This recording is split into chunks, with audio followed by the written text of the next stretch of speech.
দেখো আমাদের প্রশ্নে কি বলেছে, বলেছে যে একটি ব্যাগে 1 টাকা এবং 2 টাকার মুদ্রা থাকে, মোট মুদ্রার সংখ্যা 10টি এবং তাদের মোট মূল্য 16 টাকা। 2 টাকার মুদ্রা এবং 1 টাকার মুদ্রার সংখ্যার মধ্যে পার্থক্য কত? এটা আরআরবি গ্রুপ ডিতে আসা কোশ্চেন। দেখো আমরা কি করব, প্রথমে 1 টাকার মুদ্রা ধরে নেব 10টি আছে, তাহলে হয়ে যায় 10। সেমভাবে ধরে নেব 2 টাকার মুদ্রা 10টি আছে, হয়ে যায় 20। এবার কি বলেছে, মুদ্রার মূল্য 16 টাকা, তাহলে মুদ্রার মূল্য 16 টাকা। এবার আমরা অ্যালিগেশন করে নেব, তাহলে এইটা হয় 4, 10 থেকে 16, এইটা হয় 6। এবার আমরা এটাকে কেটে অনুপাতে ছোট করে নেব, 2:3, 2:3। এবারে দেখো টোটাল হচ্ছে 5। এই 5টাই কিন্তু প্রশ্নে কি বলেছে দেখো, যে 10টি মুদ্রা। কত বলেছে? 10টি।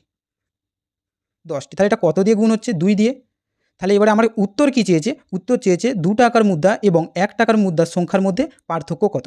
তাহলে 2 আর 3 এর ডিফারেন্স কত? 1। তাহলে আমরা এটা যেহেতু 2 দিয়ে গুণ করেছি, সেমভাবে এটাকেও 2 দিয়ে গুণ করে দেবো, তাহলে হয়ে যায় 2।